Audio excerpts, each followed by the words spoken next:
Hello everyone. अब हम अपने चैप्टर 5 से स्टार्ट करेंगे क्योंकि चैप्टर 4 आपके सिलेबस में नहीं है और चैप्टर 3 के बाद सीधा चैप्टर 5 आता है जिसका नाम है फूड प्रोसेसिंग एंड टेक्नोलॉजी। और इस चैप्टर में हमने जो पढ़ना है वो सब चीज़ें हम इसमें डिस्कस करेंगे। इंट्रोडक्शन से शुरू करते हैं। इंट्रोडक्शन में ये कह रहे हैं कि आजकल जो फूड की प्रोसेसिंग है वो काफ़ी सारे रीजंस की वजह वजह से ज़्यादा हो रही है। पहले हम क्या करते थे, प्रोसेसिंग जब करते थे फूड आइटम्स की तो उसमें हम चीज़ों को सुखा के उनकी शेल्फ़ लाइफ इंक्रीज़ कर देते थे। शेल्फ़ लाइफ मीन्स हम उनकी लाइफ इंक्रीज़ कर देते थे, वो जल्दी ख़राब नहीं होती थी चीज़ें और वो लंबे समय तक चलती थी। और ये पुराना तरीका था जब हम उनको सुखा देते थे। कुछ एग्जांपल्स भी इन्होंने दिए हुए हैं।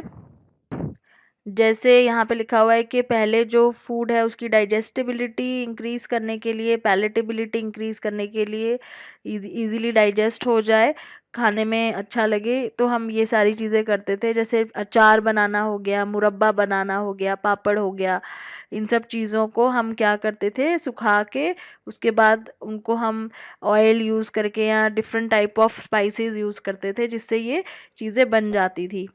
अब यहाँ पे ये बोल रहे हैं कि आज के टाइम में क्या हो रहा है कि ज़्यादा ट्रांसपोर्टेशन हो गई है, कम्युनिकेशन इंक्रीज़ हो गई है, इंडस्ट्रियलाइजेशन बहुत ज़्यादा बढ़ गई है। तो अब कंज्यूमर्स की डिमांड भी बढ़ती जा रही है किस तरह के फ़ूड के लिए, कन्वीनियंस फूड के लिए, जो उनके लिए कन्वीनियंटली अवेलेबल हो, हम लोगों के लिए फ्रेश भी हो और नेचुरल फूड से भी बना हो। तो एक तरीके से उनको कन्वीनियंस भी देखनी है कस्टमर्स को, और फ्रेश भी चाहिए, नेचुरल भी चाहिए, और साथ ही साथ सेफ़ और हेल्दी फूड भी चाहिए जिसकी शेल्फ़ लाइफ लंबी हो, जल्दी ख़राब ना हो। तो कंज्यूमर क्या एक्सपेक्ट कर रहे हैं आजकल कि हमें बेटर क्वालिटी फूड मिले जिसमें न्यूट्रिएंट्स भी रिटेन हो सारे, और वो ज़्यादा टाइम तक चले, उसमें टेक्सचर हो, टेस्ट हो, इजीली पैक करने, इजी टू पैकेज मतलब इजीली पैक हो जाए, इजी टू ट्रांसपोर्ट और इजी टू स्टोर भी हो ताकि हमें स्टोर करने में कोई प्रॉब्लम ना हो।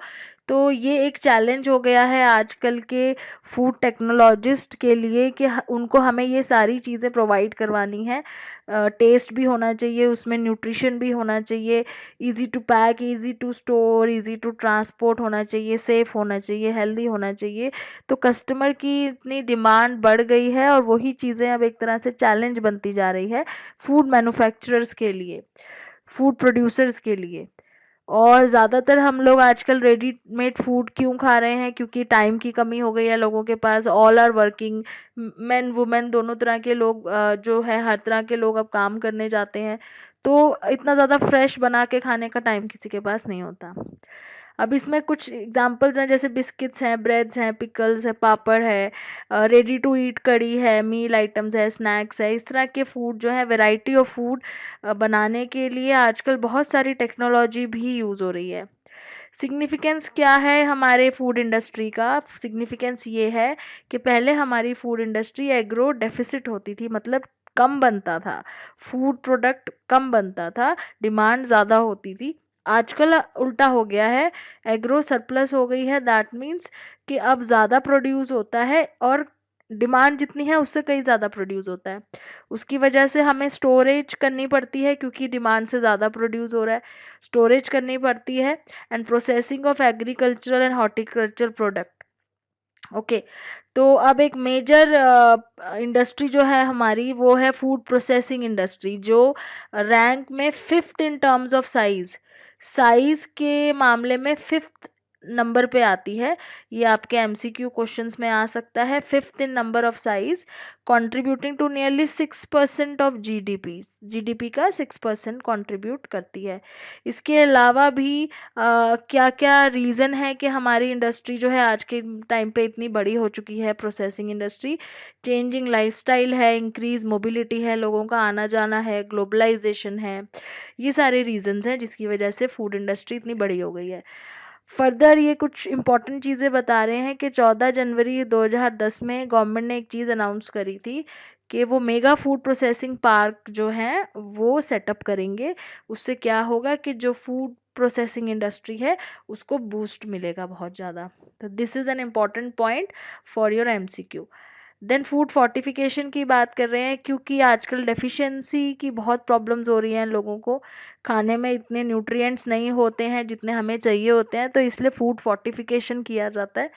फूड फोर्टिफिकेशन का मतलब होता है जब हम न्यूट्रिएंट ऊपर से ऐड कर देते हैं, कोई चीज़ में अगर न्यूट्रिएंट मिसिंग है किसी फूड स्टफ में तो हम उसको अलग से ऐड कर सकते हैं। फॉर एग्जांपल सॉल्ट में आयोडीन ऐड कर देना, या आटे में फॉलिक एसिड ऐड कर देना, folic acid added into floor.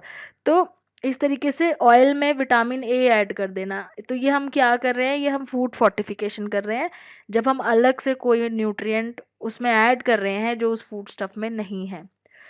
और आज के टाइम पे हार्ट डिसीज़ की प्रॉब्लम बहुत ज़्यादा होती जा रही है। हम सबको पता है कि हार्ट प्रॉब्लम्स बहुत बढ़ रही हैं, डायबिटीज़ बहुत ज़्यादा बढ़ रही हैं। इसीलिए जो फूड साइंटिस्ट है उनको लिए बहुत ज़रूरी हो गया है कि न्यूट्रिएंट कंटेंट फूड का जो है उसको वो और ज़्यादा बढ़ाएं, और जो हार्मफुल कंटेंट है उसको कम कर दें। तो हार्मफुल कंटेंट को हम कैसे कम करते हैं, इन्होंने एक एग्जाम्पल यहाँ पे दिया हुआ है कि जैसे फॉर एग्जांपल कैलोरी कंटेंट अगर कम करना है, हमने किसी चीज़ में कैलोरीज कम करनी है जिसकी वजह से हमें ये डायबिटीज़ या ये हार्ट डिसीज़ इस तरह की, ओबेसिटी इस तरह की प्रॉब्लम्स होती हैं, तो उसमें हम उसमें क्या कर सकते हैं, we can use artificial sweeteners. जैसे ये एग्जांपल है एक कि आइसक्रीम का फ़ैट कम करने के लिए क्या करेंगे, आइसक्रीम में से फ़ैट हटा के we can add specially treated proteins उसमें डाल सकते हैं, which give ice cream the smooth texture associated with fat. तो वो टेक्सचर जो है वो उसका बिल्कुल फैट की तरह ही आएगा आइसक्रीम में जैसे होता है, लेकिन हमने फैट हटा दिया, कैलोरीज हटा दी, और उसकी जगह पे स्पेशली ट्रीटेड प्रोटीन्स ऐड कर दिए हैं। आजकल के टाइम पे डिमांड किस तरह के फूड प्रोडक्ट्स की हो रही है जिसमें केमिकल्स ना हो, पेस्टिसाइड्स भी ना हो, प्रिजर्वेटिव्स भी ना हो, लेकिन फिर भी वो लंबे टाइम तक चलें, उनकी शेल्फ लाइफ लंबी हो, उसमें नेचुरल फ्लेवर हो। तो एक तरीके से ये बहुत इम्पॉर्टेंट पॉइंट हो गया है प्रोसेसिंग और टेक्नोलॉजी इंडस्ट्री के लिए कि जो वो फूड आइटम्स जो भी प्रोवाइड कर रहे हैं उनमें ये सारी चीज़ें हों जो डिमांड में हैं। फिर बेसिक कॉन्सेप्ट्स में फूड साइंस के बारे में आपको बता रहे हैं कि फूड साइंटिस्ट कौन होते हैं या फूड साइंस हम किसे कहते हैं। So it is a distinct field involving the application of basic sciences. इसमें बेसिक साइंसेज कौन कौन सी होती है, chemistry, physics, culinary arts, agronomics, microbiology. तो ये बेसिक साइंसेस की एप्लीकेशन इसमें होती है, और ये किस फील्ड से कंसर्न्ड है, technical aspects of food beginning with harvesting और slaughtering and ending with cooking and consumption. तो जहाँ से हमारे फूड प्रोडक्ट्स का सोर्स है हार्वेस्टिंग और स्लॉटरिंग, वहाँ से लेके कुकिंग और कंजम्पशन तक जो भी एस्पेक्ट्स हैं, टेक्निकल एस्पेक्ट्स हैं फूड मैन्युफैक्चरिंग के या फूड प्रोड्यूसिंग के, वो सारी चीज़ें इसमें कवर होती हैं। सो फूड साइंटिस्ट को किस तरह की नॉलेज होनी चाहिए, they need to know the biology, physical science, engineering, किसकी फूड की चेंजेस जो होते हैं फूड स्टफ में, अलग अलग स्टेजेस पे हार्वेस्टिंग से लेके कंजम्पशन तक अलग अलग स्टेजेस में जो भी चेंजेस होते हैं, जो भी प्रोसेसिंग होती है उसके बारे में उनको नॉलेज होनी चाहिए। फूड प्रोसेसिंग क्या होती है, set of methods and techniques used to transform raw ingredients into finished and semi finished products। तो जब raw ingredients को हम finished और semi finished में change करते हैं, finished होता है जब ready to eat होता है, semi finished होता है जब ready to cook होता है, हम उसको थोड़ा सा कुक करते हैं और खा लेते हैं। तो प्रोसेस फूड क्या होता है, जब हम रॉ मटेरियल को फिनिश और सेमी फिनिश में चेंज कर देते हैं तो उसको हम प्रोसेसिंग कहते हैं। इसमें गुड क्वालिटी रॉ मटेरियल होना चाहिए, चाहे वो प्लांट सोर्स से हो चाहे वो एनिमल सोर्स से हो। तो ये दो चीज़ें आपको यहाँ पे दिखाई हुई हैं इन्होंने। And then food technology, technology is the science and application of scientific as well as socio economic knowledge. तो साइंटिफिक क्योंकि टेक्नोलॉजी है तो इसमें एप्लीकेशन की बात कर रहे हैं कि साइंटिफिक नॉलेज की एप्लीकेशन होती है, साथ में सोशो इकोनॉमिक नॉलेज भी होनी चाहिए, और लीगल रूल्स की नॉलेज भी होनी चाहिए। लीगल रूल्स किस चीज़ के, प्रोडक्शन को लेके जो भी रूल्स होते हैं, जो प्रोडक्शन फूड प्रोडक्शन में जो रूल्स रिक्वायर्ड होते हैं उसको लेके जो नॉलेज होती है। And then study of food technology gives in depth knowledge of science and technology and develop skills for selection, storage, preservation, processing, packaging, distribution।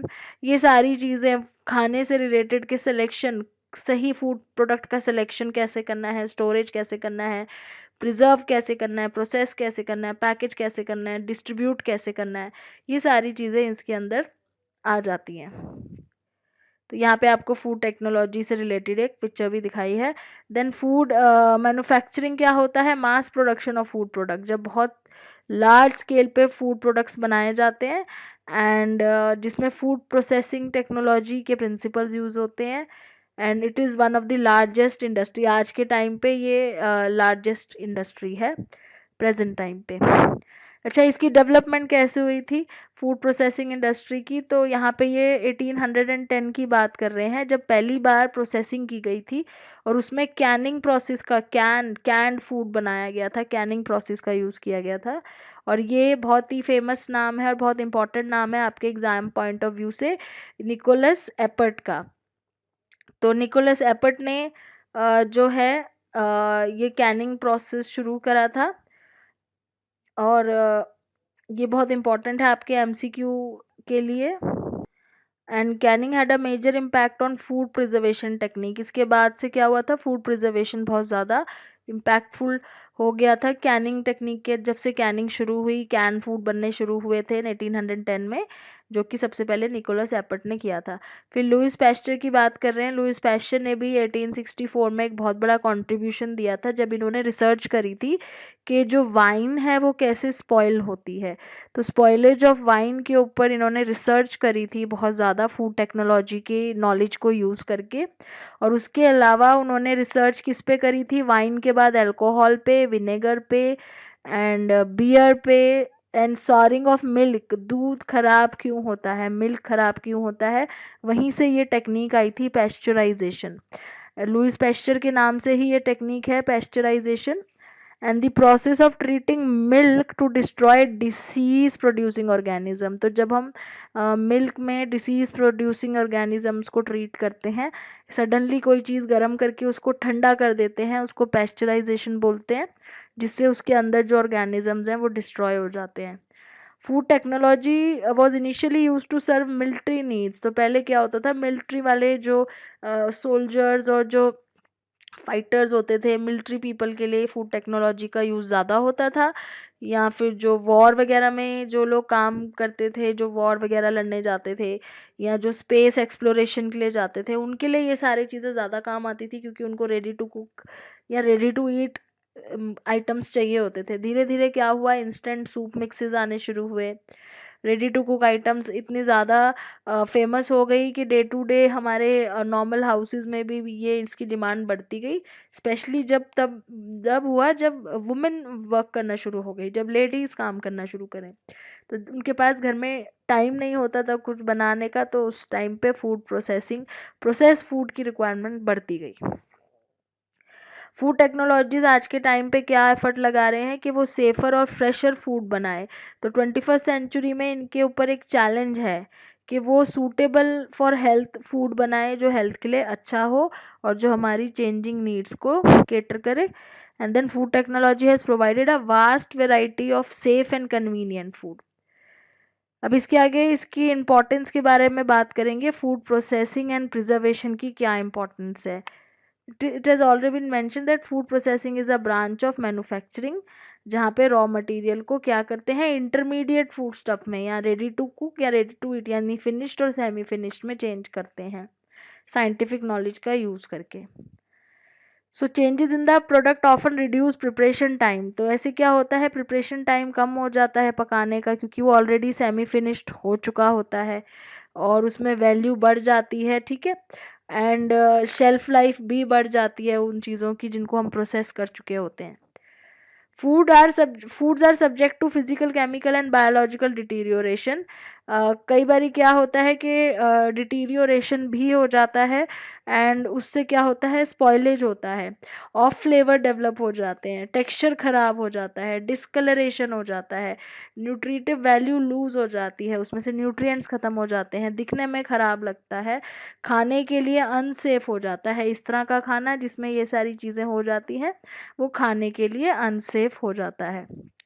और क्या फैक्टर्स इसको लीड करते हैं स्पॉइलेज को, जैसे पेस्ट लग गए, अगर उसमें कीड़े लग गए हैं, या इंसेक्ट आ गए हैं उसमें, या कोई इनअप्रोप्रिएट टेम्परेचर पे आपने रख दिया है, आपने इस तरह के टेम्परेचर पे रख दिया है जहाँ पे माइक्रो ऑर्गेनिजम्स डेवलप हो जाते हैं, या स्टोरेज गलत जगह पे कर दिया है, ज़्यादा लाइट को एक्सपोज कर दिया है, ऑक्सीजन ज़्यादा है, मॉइस्चर ज़्यादा है, तो माइक्रो ऑर्गेनिजम्स इन जगहों पे बहुत जल्दी बनते हैं।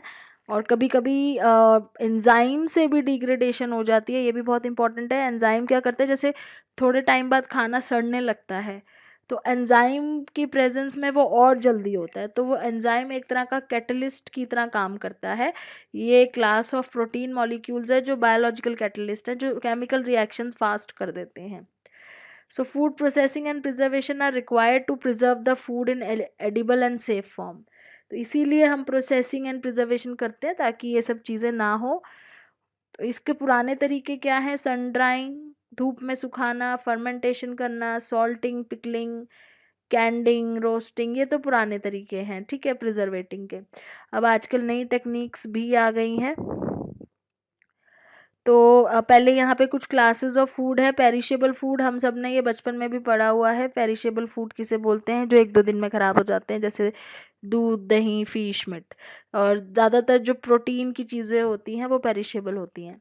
फिर सेमी पेरिशेबल फूड होते हैं जो 1 या 2 हफ्ते तक चल सकते हैं, जिसमें फ्रूट्स और वेजिटेबल्स आते हैं, और अनियंस हो गए, पोटैटोज़ हो गए। फिर नॉन पेरिशेबल फूड कौन से हो गए, जो आपके 1 या 2 साल, 3 साल, जैसे राइस, व्हीट, डिपेंड करता है कि आप उसको किस तरह स्टोर करते हो। तो ये 3 categories of food based on perishability. अब आगे ये बात कर रहे हैं कि कभी कभी फूड प्रोसेसिंग की जाती है शेल्फ लाइफ इंक्रीज़ करने के लिए, यानी कि जो फूड है उसको ख़राब होने से बचाने के लिए। उस और जो फूड माइक्रो ऑर्गेनिज्म से ख़राब होता है उसमें वो क्या करते हैं, प्रोसेसिंग के टाइम पे वो माइक्रो ऑर्गेनिजम्स को हटा देते हैं, ख़त्म कर देते हैं। तो उसमें हम क्या क्या कर सकते हैं, जैसे कि माइक्रो ऑर्गेनिज्म आने के सबसे ज़्यादा कंजीनियल कंडीशंस क्या होती हैं, मतलब किन कंडीशंस में वो ज़्यादा माइक्रो ऑर्गेनिजम्स बन सकते हैं।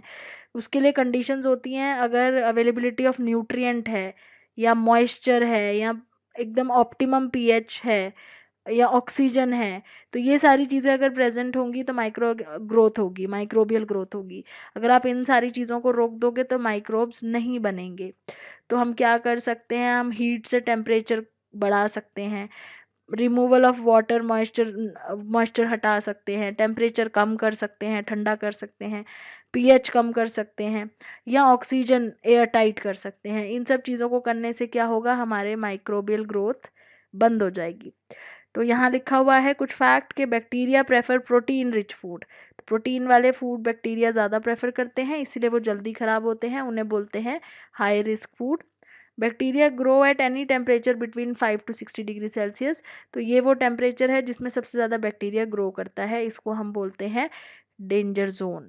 तो 5 डिग्री से अगर टेम्परेचर कम होगा, 5 डिग्री से टेम्परेचर कम होगा तो भी बैक्टीरिया ग्रो नहीं करेगा। और 60 डिग्री से टेम्परेचर अगर ज़्यादा होगा, 60 डिग्री से आपका टेम्परेचर अगर ज़्यादा होगा तो भी बैक्टीरिया जो है वो ग्रो नहीं करेगा।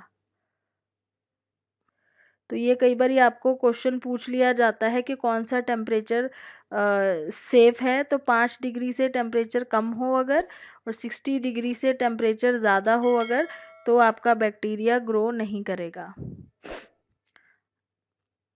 Process food can be classified, ये बहुत इंपॉर्टेंट टॉपिक है एग्ज़ाम पॉइंट ऑफ व्यू से, कि प्रोसेस फूड कितनी कैटेगरीज में क्लासीफाई हो सकता है। पहला है मिनिमली प्रोसेस फूड, सबसे कम प्रोसेसिंग जिस पे होती है, मिनिमली सबसे कम, एज लिटल एज पॉसिबल, सबसे कम प्रोसेसिंग होती है जिसमें जैसे सिर्फ क्लीनिंग करना, या सिर्फ ट्रिमिंग करना, या सिर्फ शेलिंग कर देना, कटिंग कर देना, स्लाइसिंग कर देना, बहुत कम, ठीक है, या फिर रेफ्रिजरेशन, फ्रिज में स्टोर करना, ये मिनिमली प्रोसेस फूड होते हैं। प्रिजर्व फूड कौन से होते हैं, जिसमें प्रिजर्वेशन टेक्निक यूज़ की जाती है, जैसे फ्रोज़न पीस हो गए, फ्रोज़न कर दिया, फ्रोज़न वेजिटेबल्स हो गए, या उनमें से मॉइस्चर निकाल दिया, डिहाइड्रेटेड हो गए, या उनको कैनिंग कर दी, तो ये प्रिजर्वेशन हो गई। फिर मैन्युफैक्चर्ड फूड कौन से होते हैं, जो रॉ मटेरियल से मैन्युफैक्चर किए जाते हैं एंड थोड़ा सा प्रिजर्वेशन टेक्निक यूज़ करते हैं, उसमें कुछ चीज़ें मिलाते हैं जैसे सॉल्ट, शुगर, क्योंकि सॉल्ट और शुगर और ऑयल क्या है, ये प्रिजर्वेटिव है, नेचुरल प्रिजर्वेटिव है, और केमिकल प्रिजर्वेटिव भी मिला सकते हैं। तो पिकल हो गया, जैम हो गया, मैमलेड्स हो गए, स्क्वैशेस हो गए, पापड़, वड़ीज़, ये सारे मैन्युफैक्चर्ड हैं, जिसमें हम बनाते टाइम थोड़ा सा प्रिजर्वेटिव डाल देते हैं।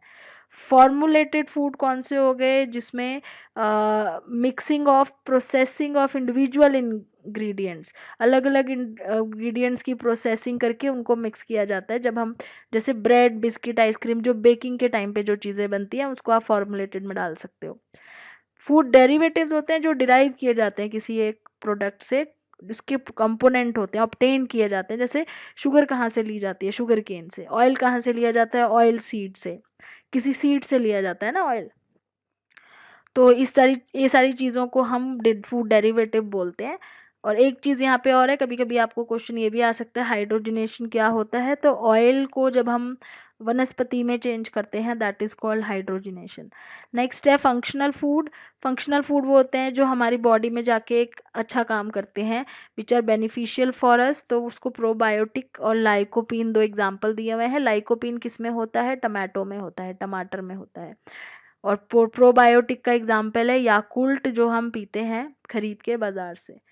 फिर मेडिकल फूड, ये वो है मेडिकल फूड जो उन लोगों को दिया जाता है जिनको प्रॉब्लम होती है, जैसे किसी को ब्लड प्रेशर की प्रॉब्लम है तो उसे लो सोडियम फूड दिया जाता है, किसी को दूध नहीं पचता तो उसे लैक्टोज फ्री मिल्क दिया जाता है, तो ये मेडिकल फूड में आ जाता है।